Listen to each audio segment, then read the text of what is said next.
አዲስ መረጃ ተሰምቷል። ይሄውም ደግሞ በአሜሪካ የምትገኙ የግሪን ካርድ ባለቤቶች ይህ እናንተን የሚመለከት ነው። በተለይ ደግሞ በአሜሪካ የምትገኙ ኢትዮጵያውያንን ጨምሮ ሁላችሁም የግሪን ካርድ ስታተስ ላይ ላላችሁ በሙሉ የሚጠቅም አዲስ መረጃ ኒውዮርክ ታይምስ ይዞ ወጥቷል። ይሄውም ደግሞ የግሪን ካርድ ባለቤቶች ተጠንቀቁ በማለት ይገልጻል። ለምንድን ነው ይሄ የተባለበት ምክንያት ከተባለ ደግሞ በተለይ አዲስ የማስወገጃ መዋቅር የግሪን ካርድ ባለቤቶችን ለዲፖርቴሽን ኢላማ እያዳረገ መሆኑ እየተገለጸ ነው ያለው። የሀገር ውስጥ ደህንነት መምሪያ የሆነው DHS በቋሚ ነዋሪነት ፈቃድ ያላቸውን በሺዎች የሚቆጠሩ ስደተኞችን በድጋሚ እየመረመረ እንደሆነ ነው ኒውዮርክ ታይምስ የዘገበው። እንግዲህ ይሄ ግንቦት 14 ወይም ደግሞ ካሳለፍነው 2-3 ቀናት ቀደም ብሎ የወጣ ዜና ነው። እንግዲህ ኒውዮርክ ታይምስ ባገኘው የውስጥ መረጃ መሰረት ታዲያ የሀገር ውስጥ ደህንነት መምሪያ የሆነው DHS በመላ ሀገሪቱ ያሉ በሺዎች የሚቆጠሩ ቋሚ ነዋሪዎችን ወይም ደግሞ የግሪን ካርድ ሆልደርስን በድጋሚ ለመመርመር በተቋቋመ አዲስ ክፍል አማካኝነት ቢያንስ 50 የሚሆኑትን በዲፖርቴሽን ለማስወጣት አስቦ እየሰራ መሆኑ ነው የተገለጸው። እንግዲህ እነዚህ ጉዳዮች እስካሁን ከተመረመሩት አጠቃላይ ግሪን ካርድ ባለቤቶች ታዲያ መካከል ጥቂቱን ብቻ የሚወክሉ ናቸው። እስከ ግንቦት 7 ድረስ 2890 የሚሆኑ ጉዳዮችም ተገምግሟል ወይም ደግሞ በግምገማ ላይ መሆናቸው ተሰምቷል። ከነዚህ ጉዳዮች ውስጥ ታዲያ 80% የሚያክሉት ተጨማሪ እርምጃ አያስፈልጋቸውም ሲባሉ ከ500 በላይ የሚሆኑት ደግሞ አሁንም ድረስ በግምገማ ላይ መሆናቸው ነው ኒውዮርክ ታይምስ የዘገበው። ይህ አሃዝ ታዲያ የትራምፕ አስተዳደር የማጭበርበር ድርጊት ፈጽመዋል ወይም ስጋት ይፈጥራሉ ተብለው የተጠረጠሩ የግሪን ካርድ ባለቤቶችን ለመመርመር የሚያደርገውን ጥረት የመጀመሪያ ውጤት እንደሚያሳይ ነው የተገለጸው። የዚህ ክፍል በቅርቡ መቋቋም ታዲያ አስተዳደሩ ባለስልጣናት ህጋዊ መብታቸው ተገፎ ከሀገር መውጣት አለባቸው ብለው የሚያምኑባቸውን ስደተኞች ለማደን ምን ያህል በትኩረት እየሰሩ እንደሆነ የሚያሳይ ነው ማለት ነው። እዚህ ጋር 50 ሰዎች ተብሎ የተገለጸው ቢያንስ ነው እንጂ ከዚህ በኋላም ደግሞ በቀጣይነት የግሪን ካርድ ባለቤቶችን ወይም ደግሞ በግሪን ካርድ ስታተስ ላይ ያሉ በአሜሪካ የሚኖሩ ሰዎችን በተለያዩ አይነት ምክንያቶች ተጠቅሞ ከሀገር የማስወጣት ወይም ዲፖርት የማድረግ ሐሳቡ በጣም ከፍተኛ ነው። እኛም ደግሞ በዚህ ቪዲዮ ላይ 50 ተብሎ ሲቆጠር ዝም ብሎ ቁጥር አይደለም።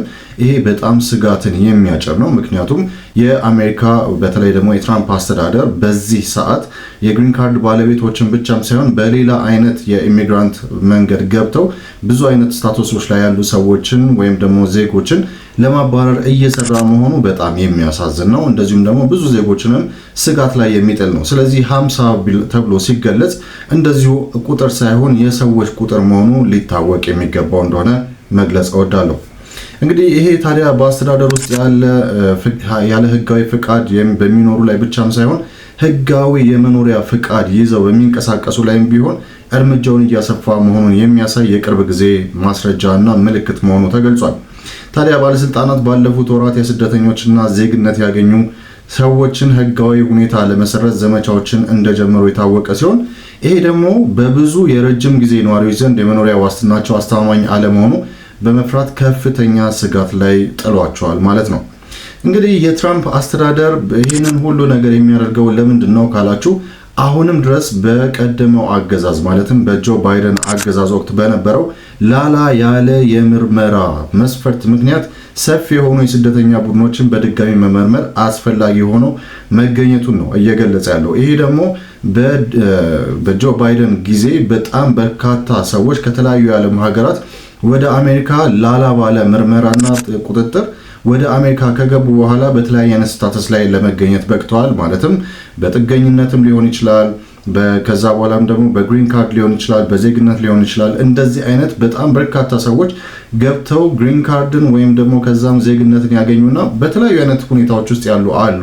ስለዚህ እነዚህን በመመርመር ማስወጣት ይገባል የሚል ነው የትራምፕ አስተዳደር ሐሳቡ ማለት ነው። ነገር ግን ታዲያ በዲሞክራቲክ እና በሪፐብሊካን አስተዳደሮች ስር የነበሩ አንዳንድ የቀድሞ የሀገር ውስጥ ደህንነት ባለስልጣናት ታዲያ ይህንን በተመለከተ ይህንን ጥረት እየተቹት እንደሆነ ነው እየተናገሩ ያሉት። እነዚህ ባለስልጣናት ታዲያ የሀብት አጠቃቀሙን ጥያቄ ውስጥ ከማስገባታቸውን በላይ ከውስጥ የተገኘው አሃዝ እንደሚያሳየው ከተመረመሩት ውስጥ 2% ያህሉ ብቻ ለዲፖርቴሽን ብቁ ሆኖ መገኘታቸው ነው የጠቆሙት። ይሄ ማለት ብዙ ገንዘቦች ብዙ የመንግስት ገንዘብ ከባከነ በኋላ እነዚህ ብቻ ናቸው ለዲፖርቴሽን ብቁ የሚሆኑት አትሊስት ተብሎ የተገለጸ ወይም ደግሞ ቢያንስ እነዚህ 50 የሚያክሉ ሰዎችን ዲፖርት ለማድረግ ታስቧል መባሉ ትራምፕን አስተዳደር ለትችት እንደዳረገው እነዚሁ ባለስልጣናት እየገለጹ የሚገኙበት ሁኔታ ነው ያለው። የኢሚግሬሽን ስርዓቱን የሚቆጣጠረው የዩኤስ ዜግነትና ኢሚግሬሽን አገልግሎት ታዲያ ወይም USCIS ቃል አቀባይ ዛክ ካህለር ኤጀንሲው የአሜሪካን ዜጎችን በተሻለ ሁኔታ ለመጠበቅና የተሰጡትን ተልዕኮች ለመደገፍ ድርጅታዊ ማስተካከያዎችን እያደረገ እንደሚገኝ ነው የገለጹት። እንግዲህ ሲቀጥሉም ደግሞ የUSCIS ዋነኛ ተልዕኮ ይላሉ ካህለር የውጭ ሀገር ዜጎችን በጥብቅ በመመርመር እና በማጣራት አሜሪካንን መጠበቅ ነው በማለት ይናገራሉ። የዩኤስ የኢሚግሬሽን ስርዓትን ለማጠናከር የሚያስችሉ እድሎችን ስናገኝ ለውጦችን ማድረጋችንን እንቀጥላለን በማለትም ጨምረው ገልጸዋል ማለት ነው። ስለዚህ እንደ ሚስተር ካህለር ገለጻ ታዲያ በድጋሚ ምርመራ እየተደረገባቸው ያሉ ሰዎች በወሲባዊ ጥቃት ሊሆን ይችላል፣ የቤት ውስጥ ጥቃት ሊሆን ይችላል፣ በሰከረ ሁኔታ መንዳት ሊሆን ይችላል፣ የአደንዛዥ እጽን አላግባብ በመውሰድም ሊሆን ይችላል፣ ሌሎችም አይነት ወንጀሎችን ፈጽመው ተይዘው የተፈረደባቸውንም የሚያካትት እንደሆነም ነው የተገለጸው።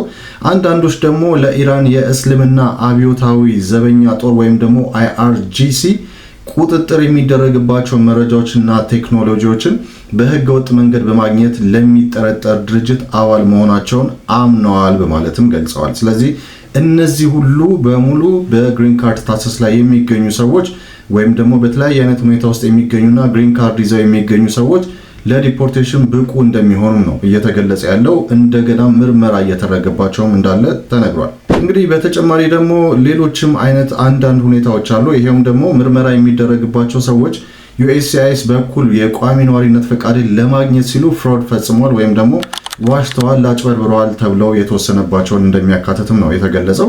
ሆኖም ግን ኢላማ ከተደረጉት ውስጥ በጥፋተኝነት የተገኙት በጣም ጥቂት መሆናቸውን ምርመራው ወንጀል ወይም ደግሞ ከፈጸሙት ከማጭበርበር ከሰሩ ሰዎች አንጻር ሲታይ ቁጥራቸው በጣም ጥቂት ሰዎችን የሚያካትት እንደሆነ ነው የገለጸው።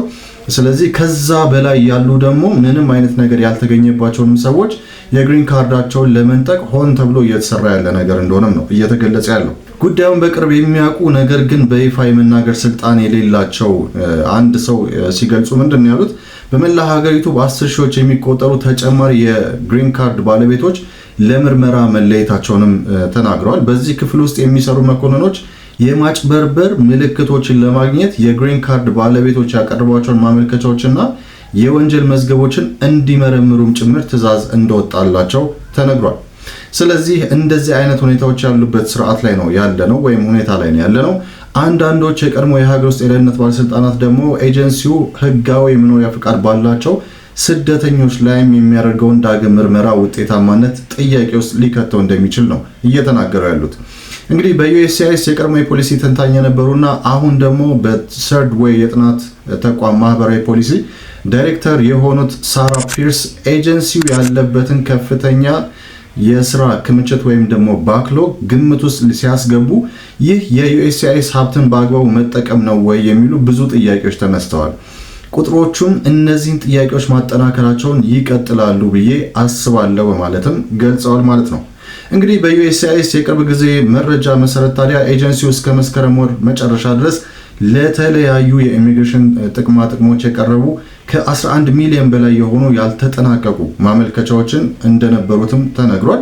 ይህ የስራ ክምችት ወይም ደግሞ ባክሎግ ደግሞ ባለፉት ዓመታት እያደገ እንደመጣና ከዚህም ደግሞ ከ2019 መጨረሻ ወዲህ ደግሞ በእጥፍ ገደማ እንደጨመረም ነው እየተገለጸ የሚገኘው።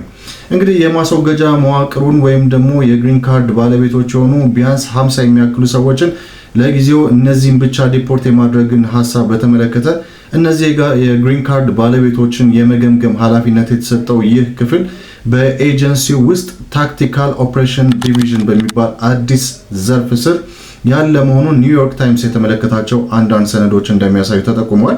ይህ ዘርፍ ደግሞ LPR ኦፕሬሽን ወይም ደግሞ የቋሚ ነዋሪዎች ክንውን ወይም ዲናቹራላይዜሽን ወይም ደግሞ የዜግነት መሰረዝ እና ደግሞ ሬፊውጂስ ሪቬቲንግ ወይም ደግሞ የስደተኞች ዳግም ምርመራ የሚባሉ ክፍሎችም የተቋቋሙበት ክፍል እንደሆነም ነው የተገለጸው።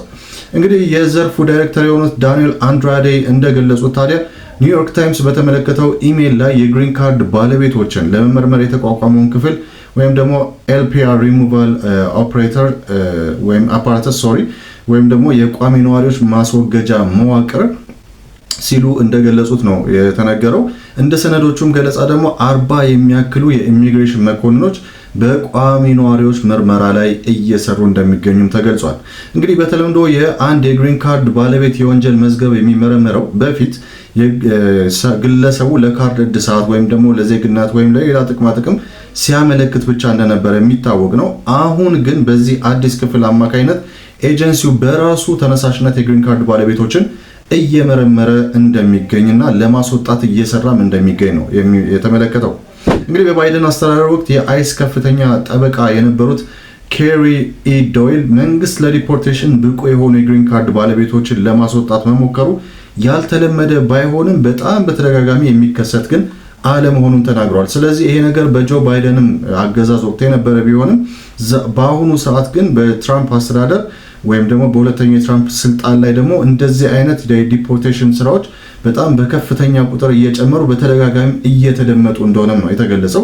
እንግዲህ እኔም በሰራኋቸው ቪዲዮዎች ከቅርብ ጊዜ ወዲህ እንኳን በተደጋጋሚ ስለ ዲፖርቴሽን ስናገር ሰምታችኋል። ይሄም ማለት በግሪን ካርድ ላይ ያሉም ሊሆን ይችላሉ፣ በዜግነት ላይም ያሉ ሊሆን ይችላሉ፣ በጥገኝነት ፔንዲንግ ላይ ያሉም ሊሆን ይችላሉ፣ ወይም ደግሞ በሌሎች አይነት ስታተሶች ላይ ያሉም ጭምር የመባረር ስጋታቸው በጣም ከፍተኛ ስለሆነ ምንም አስተማማኝ ነገር እንደሌለ ነው የሚገለጸው።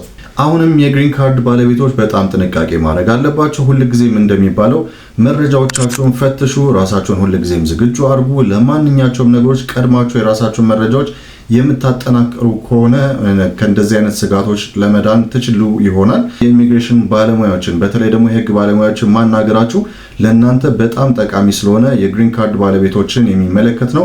በአሜሪካ የምትገኙ ኢትዮጵያውያን የሆናችሁ የግሪን ካርድ ስታተስ ላይ ያላችሁ ሁላችሁም በዚህ ረገድ ጥንቃቄ ማድረጋችሁ እጅግ በጣም አስፈላጊ እንደሆነ የዛሬው መረጃ ያመለክታል። ይሄ መረጃ እንዳልኳችሁ እንግዲህ ግንቦት 14 2026 አሁን ባሳለፍነው ቀናት ውስጥ የተለቀቀ መረጃ ነው። ከዛ በኋላም ደግሞ ከግሪን ካርድ ጋር በተያያዘ ደግሞ አዳዲስ መረጃዎች እየወጡ ነው ያሉት። እነሱ መረጃዎች ደግሞ በድጋሚ ይዤላችሁ እንደመጣ ከወዲሁ ልገልጽላችሁ እወዳለሁ። ለማንኛውም ይሄ መረጃ ከተስማማችሁ ከጠቀማችሁ ይህንን ቪዲዮ ላይክ እና ሼር ማድረጋችሁን እንዳትረሱ ከወዲሁ ላሳስባችሁ እወዳለሁ። ለዚህ ቻናል አዲስ ከሆናችሁ ደግሞ ሰብስክራይብ ማድረጋችሁን አትርሱ። ይህ የኢንፎቴይንመንት የዩቲዩብ ቻናል ነው። እኔ ፋሲል ነኝ። በዚያ በቃው። ሰላም።